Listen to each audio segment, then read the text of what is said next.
संबोधन की शब्दावली भी अपने आप में बहुत मायने रखती है। पूरा का पूरा दर्शन वो उस व्यक्ति का, उस संगठन का, उस पार्टी का स्पष्ट कर देता है। आदिवासी शब्द का संबोधन या वनवासी या ये मूल निवासी शब्द का संबोधन भारतीय जनता पार्टी नहीं करती है। भारतीय जनता पार्टी क्या, राष्ट्रीय स्वयंसेवक संघ इस शब्द का ये प्रयोग नहीं करता है। वो इनके लिए वनवासी शब्द का उपयोग करता है। वनवासी का मतलब हुआ जंगली जानवर या फिर जो कुछ भी हो। तो इस तरीके से इन लोगों से क्या हम अपेक्षा कर सकते हैं, ऐसी बात का इसमें लंबे आंदोलनों का अनुभव है। मैं ये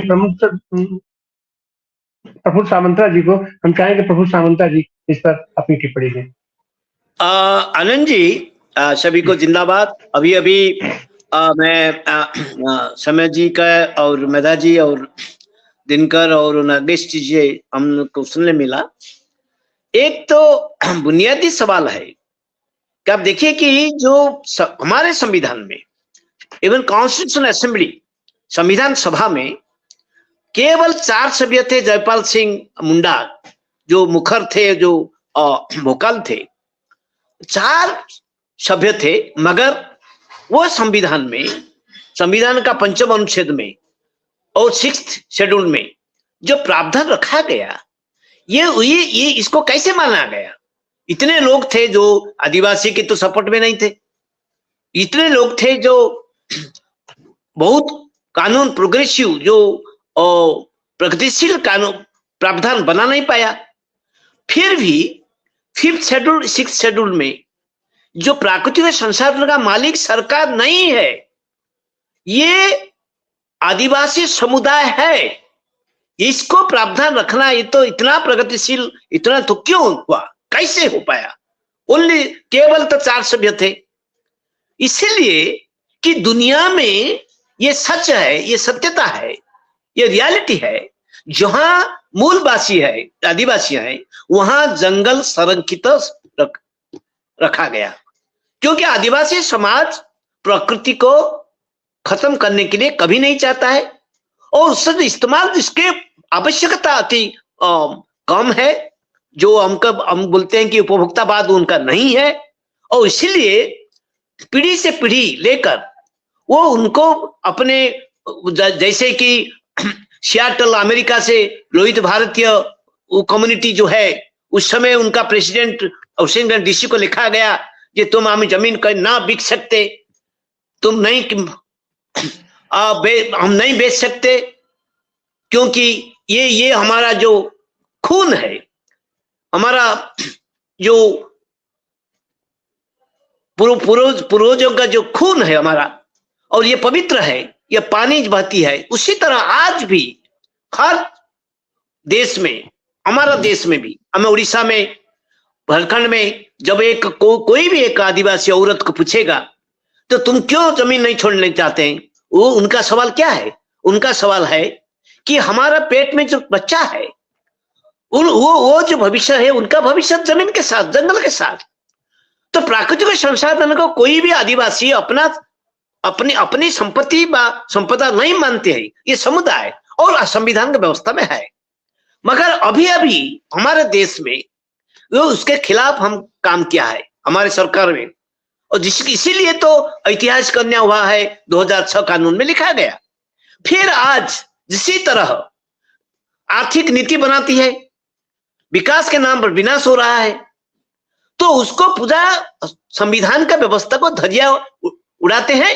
और अभी अभी जो मेधा जी ने हमको बोला कि किसी तरह कानून को भी मानते नहीं है, कानून को उपयोग करने का जो दायित्व है, जो जिम्मेदार है कोई भी सरकार का, वो संविधान के खिलाफ है। तो आज अभी मुझे लगता है हमको सोचना होगा कि ये जो विकास के नाम पर विनाश चल रहा है, अगर उसको कहां से कहां रोका नहीं जाएगा तो प्राकृतिक संसाधन खत्म हो जाएगा और आदिवासियों की अस्मिता उनके साथ जुड़ा हुआ है वो भी खत्म हो जाएगा। जिसके द्वारा क्या होगा, ये बर्बाद केवल आदिवासी नहीं होगी, क्योंकि आदिवासी के जरिए, आदिवासी के द्वारा जो प्राकृतिक संसाधन बचा हुआ है और रखा है, और पीढ़ियों के नाते और पीढ़ियों के लिए हम चाहते हैं कि वो रहना, संरक्षित रहना जरूरी है। अगर धरती माता को बचाने के लिए अगर हम बचेंगे, नदियां रहेंगी, जंगल रहेगा, जमीन रहेगी, हवा रहेगी, तो हम रहेंगे। और ये जो सच है उसको कैसे हम रखेंगे, ये सवाल है। हमारे देश में अभी क्या होता है, आप देखिए, अभी सरकार उड़ीसा से लेकर हर जगह हम बोलते हैं कि रेवेन्यू हमको राजस्व मिलता है। क्या खनिज को खत्म करके, जमीन को खत्म करके अगर राजस्व मिलेगा तो क्या ये देश बचेगा, दुनिया बचेगी, धरती बचेगी? तो इसीलिए उनके लिए जो कानून बनाना है, जो संविधान में व्यवस्था है, और ज्यादा ऐसी कानून होना जरूरी है, पॉलिसी भी जरूरत है। क्योंकि हमारे देश में एक राष्ट्रीय पॉलिसी जो नीति है वो नहीं है, जो नीति हमारे प्राकृतिक संसाधनों को किसी तरह हम उपयोग कर पाएंगे और उसके साथ साथ तो हमारे विकास भी होगा। जो विकास हमको इंक्लूसिव बोलते हैं, इंक्लूसिव का अर्थ क्या है? जो लोग जिसके साथ है, जहाँ जमीन है, जहाँ जंगल है, जहाँ पानी है, और जिसके वही सभी लोगों को जो ये खेती हो या जो भी हो उनके साथ वो जुड़ा हुआ है।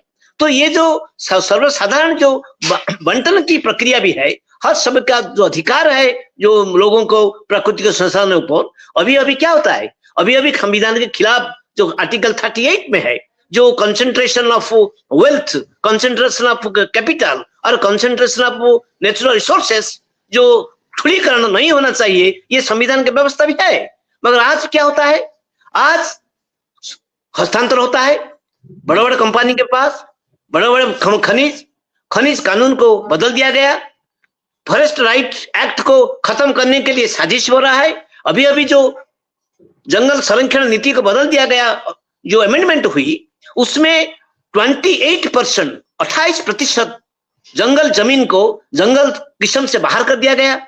इसका अर्थ क्या है? इसका अर्थ जंगल को खत्म करना, प्राकृतिक संसाधन को निजीकरण करना और निजी कंपनी के हाथ में सौंप देना। तो ये तो सबसे बड़ा आपदा है, सबसे बड़ा खतरनाक स्थिति अब पैदा हो जाएगी अभी। इसीलिए हमारा क्या कर्तव्य, हमारा क्या आज है, कैसे बचाना है। अब बचाने के लिए जो राजनीति चलती है, जो विकास और विनाश और कॉर्पोरेट का जो चंगुल में अभी राजनीति है, उसको कैसे हम चुनौती देंगे, उसको कैसे हम जन आंदोलन जो हो रहा है देश में, जन आंदोलन की राजनीति का दिशा क्या होगी, ये सबसे बड़ी चुनौती हमारे लिए है। मुझे लगता है कि जन आंदोलन की राजनीति एक विकल्प राजनीति है, और जनशक्ति को लेकर अगर हम प्राकृतिक संसाधन बचाने के लिए कॉर्पोरेट के खिलाफ नहीं लड़ेंगे, और कॉर्पोरेट के साथ साथ जो राजनीति जुड़ी हुई है उस राजनीति को हम खत्म करके एक नई राजनीति, लोक शक्ति की राजनीति, लोक राजनीति तो दूर नहीं जाएंगे, तो ना हम कॉर्पोरेट के खिलाफ लड़ सकते, ना फांसीवाद के खिलाफ लड़ सकते। मुझे लगता है आज का आह्वान है, हम मिलकर इसको कैसे आदिवासियों के साथ, किसान के साथ, जमीन और प्राकृतिक संसाधन बचाने के लिए हम उनके साथ हमारे जो जन आंदोलन और इसको व्यापक करेंगे और हमको साथ देंगे, ताकि कुछ हम चुनौती दे पाएंगे। धन्यवाद जी। मेधा जी जुड़ गई हैं, अपनी बात पूरी करें मेधा जी। मैं बस थोड़ी सी बात करके पूरी करती हूँ। मैं जहाँ तक बोली थी उसको आगे यही है कि अभी जो पर्यावरणीय कानून कमजोर किए जा रहे हैं, प्रफुल्लदा बोले कि हमारे पास ऐसी पॉलिसी नहीं है, पर हमारे पास बहुत सारे कानून है। Air act, water act, environment protection act 1986, उन कानूनों को, बायोडाइवर्सिटी एक्ट बहुत बाद में आया, लेकिन इन सभी कानूनों को, न केवल फॉरेस्ट कंजर्वेशन एक्ट को अभी कमजोर किया जा रहा है। तो लोकल सेल्फ गवर्नमेंट जो है, जिसको हम बोलते हैं लोकल सेल्फ गवर्नमेंट, लेकिन वो कोई सेल्फ गवर्नमेंट है नहीं, सेल्फ रिलायंस उनको दिया नहीं गया है, हक नहीं दे रहे हैं, और सेंट्रल गवर्नमेंट अपने कब्जे में अधिक से अधिक ले रहे हैं, जिसमें राज्य सरकार के भी अधिकार नकार रहे हैं। बायोडाइवर्सिटी एक्ट जैसे बदला है, तो अभी अगर उस एक्ट में बायोडाइवर्सिटी की डेफिनेशन बदली है वगैरह वगैरह, पर अगर कोई एक्ट का उल्लंघन किया गया, समझो बाबा रामदेव को इन्होंने दे दिया फॉरेस्ट और उन्होंने कुछ उल्लंघन किया, तो उनको मॉनेटरी कॉम्पेंसेशन, पैसे के भरपाई से छुटका मिल सकती है। इस प्रकार से कमजोर करते हुए EIA नोटिफिकेशन 2020 का जो ड्राफ्ट आया है उसमें पोस्ट फैक्टो क्लियरेंस मंजूर किया है। मतलब प्रोजेक्ट आगे जाने के बाद अगर क्लियरेंस लेने जाएंगे तो कोई भी क्लियरेंस देने वाली अथॉरिटी कहेगी ये तो अभी फेट अकम्पली है, बहुत सारा ये हुआ है, अभी तो क्लियरेंस देना ही पड़ेगा। तो इस प्रकार के एक लूपहोल्स उन्होंने जानबूझ के डाले हैं, पर्यावरणीय कानून कमजोर किए हैं। इसलिए क्योंकि ये जो संपदा है वो संपदा नहीं मानते थे आदिवासी, वो जीवनाधार मानते रहे हैं, जिसका वर्णन उनके भावना का, उनकी अस्मिता का ये तो प्रफुल्लदा ने किया है। पर उनकी देवेदानी से लेकर सब कुछ जो जीवनाधार जल जंगल में है उनको न मानते हुए ये जो एक प्रकार का इम्पैक्ट असेसमेंट करते हैं वो पूरा गलत होता है। उसमें अनसाइंटिफिसिटी भी आती है, जैसे जड़ी बूटी का, हर्बल्स का, अलग अलग इटेबल्स जो जंगल से आते हैं वो, मछली की अलग अलग प्रजातियां, कौन एक्सपर्ट जानता है बाहर का? आदिवासी ही जानते हैं जो उनके साथ संसाधनों के साथ पीढ़ियों से रहते आए हैं। लेकिन उनका इन्वॉल्वमेंट, उनका पार्टिसिपेशन, उनका सहभाग नहीं लिया जाता है, उनके ज्ञान को नकारा जाता है। और लोकल सेल्फ गवर्नमेंट का अधिकार जो 1996 के पेसा कानून में और अधिक सशक्त हुआ है उसका भी सम्मान नहीं रहता है।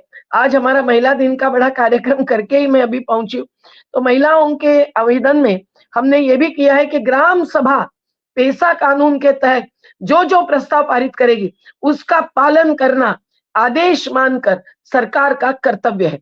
तो अगली ग्राम सभा होने के पहले पिछले सभी ग्राम सभाओं के प्रस्तावों पर SDM निर्णय ले ले, जनपद निर्णय ले ले और उसका पालन करे। पर ये सब नहीं होना इसीलिए क्योंकि एक कमोडिफिकेशन हो चुका है, प्राकृतिक संसाधनों का वस्तुकरण और उसका व्यापार, यही सरकार का एक कारोबार है। और जो राजनीतिक गठजोड़ है अर्थनीति से, यानी कि पूंजीपतियों से, जिसके कारण इलेक्ट्रल बॉन्ड्स भी जाहिर नहीं करना चाहते हैं, तो वो गठजोड़ इसके पीछे एक भक्कम आशीर्वाद के साथ खड़ा रहता है और इसीलिए अधिकार नहीं मिलते हैं। बस एक ही बात और कहूं कि जो बात कपूर जी ने कही कि बहुत सारा खारिज करते हैं, हमको भी ऐसा अनुभव आया है कि अगर एक नर्मदा किनारे का गांव जिसके 2 फलिए, 2 पाड़े, 2 हेमलेट्स डूब में है और 8 ऊपर है, तो उन्होंने 8 ऊपर के हेमलेट्स के भी वन अधिकार की अर्जियों को खारिज कर दिया था कि भाई नहीं, आप डूब के गांव के हैं, पर जो डूब में जमीन नहीं है उस पर तो अधिकार मिल सकता है। तो इस प्रकार से अलग अलग कारणों में वो घुमाते रहते हैं, ये करते रहते हैं। और एक ही बात आखिरी में कहूं कि जो जीवन शैली आज बदली है, जो सादगी की, समता की और स्वावलंबन की जीवन शैली आदिवासी अपनाते थे और आज भी काफी हद तक अपनाते हैं, पर आज शिक्षा की ही नहीं, बाजार की भी घुसपैठ जो हुई है आदिवासी समाज में, और अभी तो धर्म की भी हुई है, तो उसके कारण कुछ बदलाव आया है, ये निश्चित। पर फिर भी आज तक उनका जो भी बचा हुआ स्वावलंबन का और समता सादगी का एक जीवन प्रणाली का व्यवहार है, वो ही हमारे लिए जलवायु परिवर्तन जैसे आगे के संकट को रोकने के लिए एक मार्गदर्शक सिद्धांत है। और इसलिए आदिवासियों का खुद का अधिकार ही नहीं, पृथ्वी बचाने के लिए सौम्या दत्ता ने भी जो कहा कि हम लोगों को उनके साथ देना जरूरी है। पलायन एक बहुत बड़ा असर है, उस पर तो बोलेंगे, तो बस मैं इतना ही कहूंगी कि इंटरस्टेट माइग्रेशन हो रहा है। इंटरस्टेट माइग्रेंट वर्कमेंस एक्ट 1979 का कोई पालन नहीं हो रहा है। एक एक टुकड़ी को हमको खींच खींच के होली आई तो वापस लाने में बहुत दिक्कत आती है। लेकिन ये सभी कानूनों का उल्लंघन, संविधान का उल्लंघन, ILO जैसे यूनाइटेड नेशंस के यूनिट्स आदिवासियों के बारे में कन्वेंशंस पार कर चुके हैं। 107 वाला तो साइन है जिसमें ये लिखा है कि अगर आदिवासियों का कोई संसाधन लिया जाएगा तो उनको उतनी लंबाई और चौड़ाई वाली जमीन देनी पड़ेगी। तो हमारे यहाँ एक एक गांव की जमीन 1000 हेक्टेयर से कम नहीं है, लेकिन ये उसको नहीं मानते हैं। तो ये बहुत जरूरी है कि उस कन्वेंशन को हम आगे बढ़ाएं। 169 के कन्वेंशन पे मेरे जानकारी के अनुसार भारत ने हस्ताक्षर नहीं किया, तो ये बात है कि यूनाइटेड नेशंस के अधिकारी अभी हमारे साथ बैठे थे नेपाल में, तो हमने यही कहा कि यूनाइटेड नेशंस के आपके कन्वेंशंस एंड कोवेनेंट्स का पालन नहीं हो रहा है, आप क्या भूमिका लेते हैं? आप सशक्त भूमिका नहीं ले रहे हैं। तो उन्होंने भी एक प्रकार से मंजूर किया। तो मुझे लगता है कि हमको कानूनी और मैदानी दोनों लड़ाइयाँ लड़नी पड़ेगी, पर कानून अभी 3 मिनट में बदल रहे हैं, संसदीय प्रक्रिया बदली है, अवकाश नहीं दिया जा रहा है, विरोधी दल को ही छाँट कर बाहर भेजकर वो फिर बदलाव ला रहे हैं, लॉकडाउन में भी उन्होंने लाए। तो हम लोगों को एक प्रकार की जन संसद की ही ताकत बढ़ानी पड़ेगी, ग्राम सभा की ताकत बढ़ानी पड़ेगी और जितना भी अधिकार बचा है, उतने अधिकार को लेकर कहीं कानून में, अन्यथा ज़मीनी लड़ाई जन आंदोलनों की लड़नी पड़ेगी। अभी आदिवासियों की होमोजेनिटी ज़्यादा होती है, आदिवासी एक बार संघर्ष में उतर गए, तो जीवटता ज़्यादा होती है, जो महिलाओं में होती है, और आदिवासियों के भाई-बहन दोनों में होती है और उनका एक रिश्ता होता है प्रकृति के साथ। तो मुझे लगता है कि उनके संघर्ष को हम सलाम करें, पर हम उनको साथ भी दें, यही हमारा कर्तव्य और ज़िम्मेदारी है। नहीं तो जीवन और पृथ्वी नहीं बचेगी और जी। आदिवासी तो बर्बाद किए जाएँगे।